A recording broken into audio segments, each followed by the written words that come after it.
तो resistant body क्या होती है, कौन सी बॉडी है जिनको हम रेजिस्टेंट बॉडी कहते हैं? Resistant body are those body which act as a rigid body under a particular definite situation condition.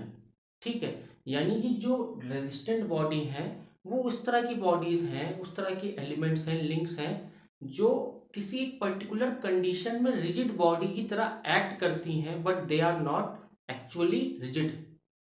They are not rigid, but they act as a rigid body under a particular situation, under a particular condition.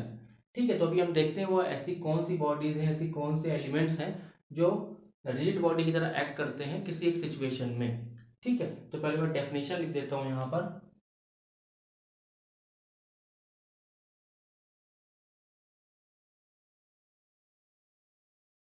तो definition यहाँ पर मैंने लिख दी है, resistant body और those body which behaves as rigid body under some particular condition for the purpose they सर्व।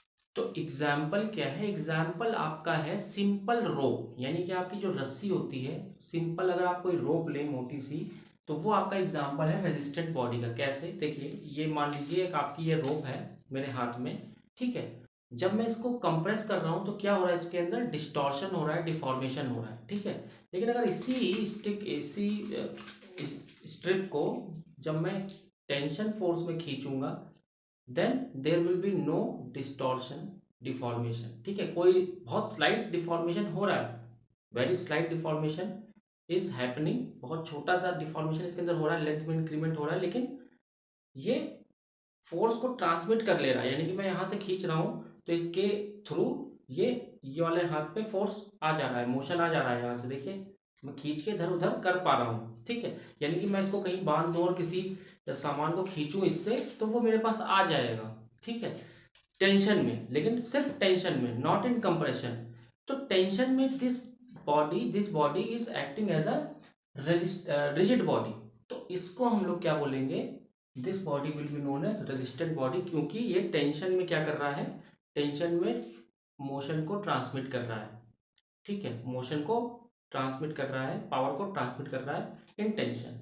इसी तरीके से आपकी बेल्ट ड्राइव है, यानी कि जो चक्की, आटा पीसने वाली चक्की होती है, उसमें जो बेल्ट लगी होती है बहुत बड़ी सी, जो एक पुली को दूसरे पुली से, ड्राइविंग पुली और एक ड्रिवन पुली होती है, वो रोटेट कराती है चक्की को। तो वो भी आपकी एक तरह से रेजिस्टेंट बॉडी है, कंप्रेस करेंगे तो वो मुड़ जाएगी, लेकिन जब टेंशन में रहती है तो वो पावर को, मोशन को ट्रांसमिट करती है, ठीक है। इसी तरीके से जो साइकिल में चेन लगी होती है, वो भी टेंशन में आपका क्या करती है, मोशन को, पावर को ट्रांसमिट करती है, लेकिन कंप्रेशन में वो मुड़ जाती है, डिफॉर्म हो जाती है, चेन कभी कभी उतर जाती है। तो इसी तरीके से जो आपका हाइड्रोलिक लिफ्ट्स हैं, हाइड्रोलिक प्रेसेस हैं, ठीक है, वो भी आपकी उसके अंदर जो इनकम्प्रेसिबल फ्लूइड रखा हुआ है, यानी कि जो भी इनकम्प्रेसिबल लिक्विड भरा हुआ है, वो आपकी लिंक की तरह एक्ट कर रही है, वो आपकी रिजिड बॉडी की तरह एक्ट कर रही है अंडर कंप्रेशन, यानी कि जब आप लिक्विड को कंप्रेस कर रहे हैं तो वो एक लिंक की तरह बिहेव कर रही है, एक रिजिड बॉडी की तरह बिहेव कर रही है, और वो क्या कर रही है, मोशन को ट्रांसमिट कर रही है, पावर को ट्रांसमिट कर रही है from one place to another place.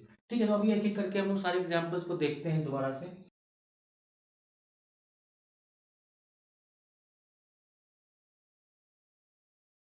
Chains and belts and ropes which are resistant in tension are capable of transmitting force or power. इसी तरीके से जो लिक्विड है, इनकम्प्रेसिबल लिक्विड, यहां लिख देता हूं मैं, इनकम्प्रेसिबल लिक्विड,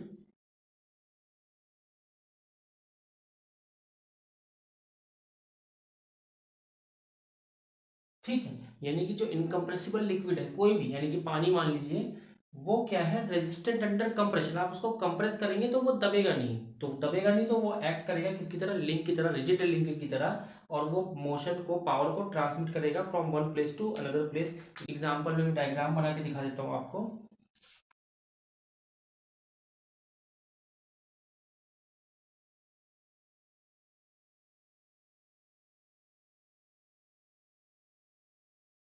ठीक है, तो ये हाइड्रोलिक लिफ्ट है, यहाँ पर एक इनपुट है, यहाँ पर एक पिस्टन लगा हुआ है, इनपुट है, यहाँ पर इनपुट दे रहे हैं, इनपुट फोर्स, ठीक है, बीच में इनकम्प्रेसिबल लिक्विड भरा हुआ है इस सिलेंडर के अंदर, और यहाँ पर एक आउटपुट आप दे रहे हो, ठीक है, यहाँ पर आउटपुट है आपका, यानी कुछ भी लिफ्ट कर रहे हैं आप लोग, इस पिस्टन पे फोर्स आ रहा है।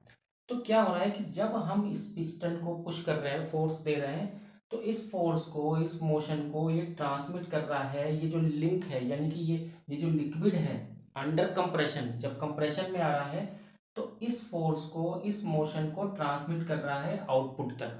ठीक है, आउटपुट पिस्टन तक, ये वाला इनकम्प्रेसिबल लिक्विड जो इसके अंदर भरा हुआ है। तो ये जो लिक्विड है, this is acting as a rigid body under compression. तो इसको हम एक लिंक मान लेंगे।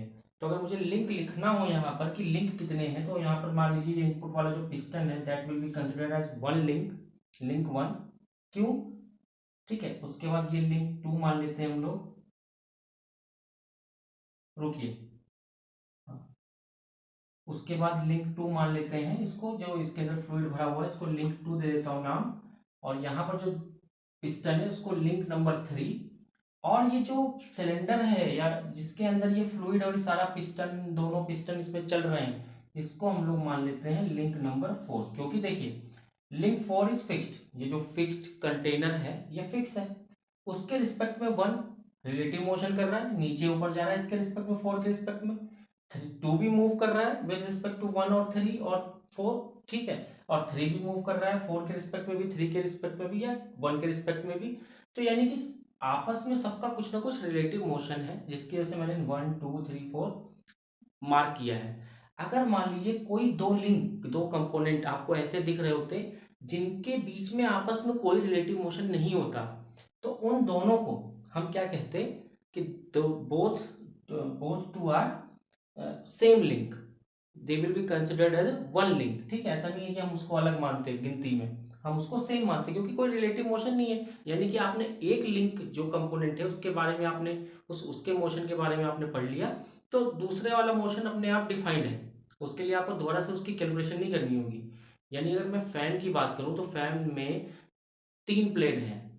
तो एक प्लेट, दूसरा प्लेट, तीसरा प्लेट, तीनों प्लेट की एंगुलर वेलोसिटी सेम है। अगर मैंने एक प्लेट के बारे में पढ़ लिया, एक प्लेट की एंगुलर वेलोसिटी निकाल ली, एंगुलर डिस्प्लेसमेंट निकाल लिया, एंगुलर एक्सेलरेशन निकाल लिया, तो मुझे ऑटोमेटिकली दूसरी तीसरी प्लेट की भी पता चल जाएगी। यानी कि क्यों? क्योंकि जो तीनों प्लेट हैं वो, उनका आपस में रिलेटिव मोशन कुछ नहीं है। ठीक है, वो रिलेटिव मोशन वहां पर जीरो है आपस में उनका।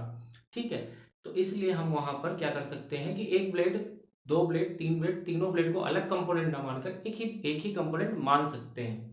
ठीक है, तो वही कॉन्सेप्ट है यहाँ पे, यानी रिलेटिव मोशन होना चाहिए लिंक का दूसरे लिंक के साथ, तभी हम उसको link, as a link consider करेंगे।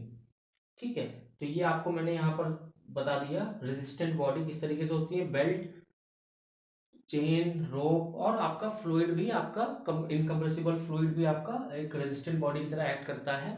ठीक है, under some particular condition. Next part है हमारा types of link. Types of link अब देखते हैं हम लोग।